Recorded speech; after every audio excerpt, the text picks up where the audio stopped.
আসমানিরা তিন বোন, দেখতে পাচ্ছেন। আসমানিরা তিন বোন কি লিখেছেন আপনারা পড়ুন। লিখেছেন বিখ্যাত লেখক হুমায়ুন আহমেদ। আজকে যেটা পড়ি, এটার সম্বন্ধে প্রথমে লেখা আছে জীবনানন্দ দাশের একটি কবিতা। কি কবিতা? পৃথিবীতে যত ইতিহাসে যত ক্ষয়, মানবের সাথে মানবের প্রাণ বিনিময়ে অভিনয়, যত গ্লানি ব্যথা দুঃসরতা ভুল ভয়, সকল সরায়ে ঘুমন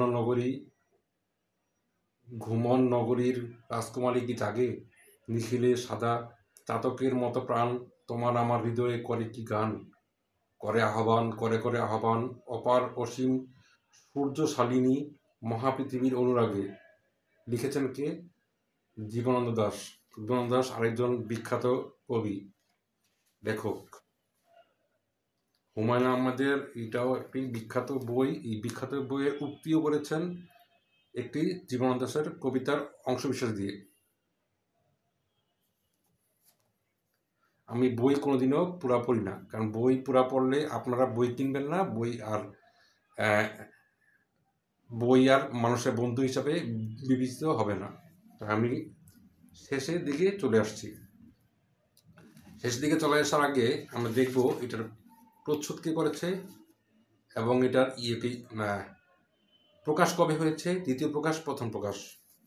প্রথমে দেখে নিয়ে আমরা এটার কি প্রচ্ছদটা কি। প্রচ্ছদটা হলো এটা একটা দড়ি, এটা একটা দড়ি। আমার মনে হয় আসমানিরা তিন বোন মানে হচ্ছে ফাঁসির দড়ি বা কোনো একটা দড়ির অংশ বা আত্মত্যাগের একটা অংশ বিশেষ, আমার যে মনে হয়। বই তো আমিও পড়া হয়নি, পড়ব, সেটা বিষয় নয়। এটা হইল যে আপনারা দেখবেন আসলে এটা কি জিনিস, কি রহস্য। শেষ অংশে চলে যাচ্ছি, বারবার শেষ অংশ গেলে হবে না। আমি প্রথম অংশটা শেষ করে তারপরে। এটা হচ্ছে প্রথমে লিখেছে দ্বিতীয় প্রকাশ, প্রথম প্রকাশ, দুইটাই জুনের 2002। তার মানে এই বইয়ের কাটতি অনেক গিয়েছে। এটা প্রচ্ছদ করেছে ধ্রুব বয়েস, প্রচ্ছদের আলোকচিত্র গোলাম মুস্তফা, গ্রাফিক্স কম্পিউটার করেছে লিটিল এম, প্রকাশক মাজারুল ইসলাম, মুদ্রণে কালার লাইন প্রিন্টার্স, মূল্য 70 টাকা। এটা 2002-তে। এখন হয়তো বা আরেকটু কমেছে বা বেড়েছে, এটা আমার ধারণার বাইরে। যুক্তরাজ্য পরিবেশক সঙ্গীতা লিমিটেড। এখন প্রণব ভট্টকে আমরা জানি না, প্রণব ভট্ট সম্পর্কে ভিতরে হয়তো দিতে পারবো।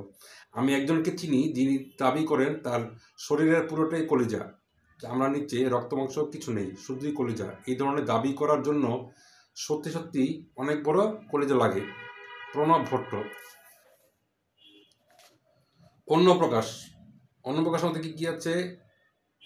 উনালির লেখা হুমায়ুন আহমেদের দ্বিতীয় মানব, আজ আমি কোথাও যাব না, চলে যায় বসন্তের দিন, নীল মানুষ, কুটুমিয়া, মৃন্ময়ী, তেঁতুল বনে জ্যোৎস্না, আমি মিসির আলি এবং হিমু। তার দুটো অন্যতম সৃষ্টি। বৃষ্টিবিলাস, শুভ্র, বৃষ্টিবিলাসও পড়িয়ে শুনেছি।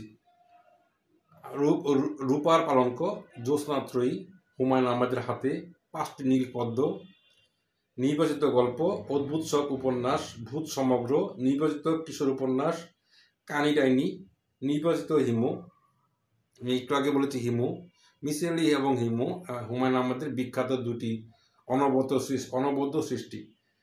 70 দশকে নির্বাচিত 5টি উপন্যাস, 80 দশকের নির্বাচিত 5টি উপন্যাস, 90 দশকের 5টি উপন্যাস।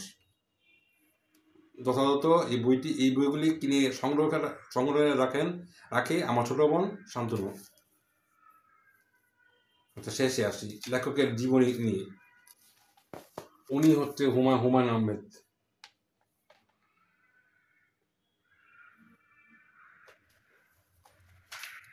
জন্ম 1948, 13 নভেম্বর, নেত্রকোনা জেলার কুতুবপুর গ্রামে।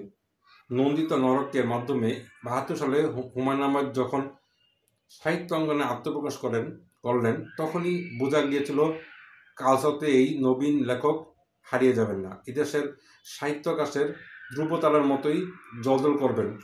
তার মধ্যে এই অমিত সম্ভাবনা তখনই টের পেয়েছিলেন প্রখ্যাত লেখক সমালোচক আহমেদ শরীফ, এবং সে কথা তিনি এই লেখার মাধ্যমে জানান দিয়ে তাকে অভিনন্দন জানিয়েছেন।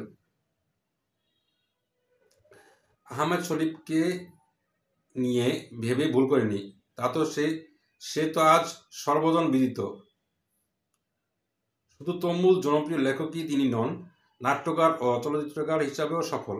এমনকি ঢাকা বিশ্ববিদ্যালয়ের রসায়ন শাস্ত্রের অধ্যাপক হিসাবেও ছাত্রছাত্রীদের কাছে তিনি ছিলেন জনপ্রিয়। সত্যি কথা বলতে কি, হুমায়ুন আহমেদ যেন গল্পের সেই পরশ পাথর, যখন যেখানে হাত দিয়েছেন শোনা পড়েছে। শুধু মধ্যবিত্ত জীবনের কথা বলা, সহজ সরল গদ্যে গানে তুলে ধরে পাঠককে মনোমুগ্ধ করে রাখাই তার মধ্যে তার ছিল সীমিত নয়। বেশ কিছু সার্থক সায়েন্স ফিকশনও লেখকের তিনি। জনপ্রিয় চরিত্র মিসির আলি এবং হিমু স্রষ্টা তিনি, যে দুটি চরিত্র যথাক্রমে লজিক ও এন্টি লজিক হিসাবে কাজ করেছে।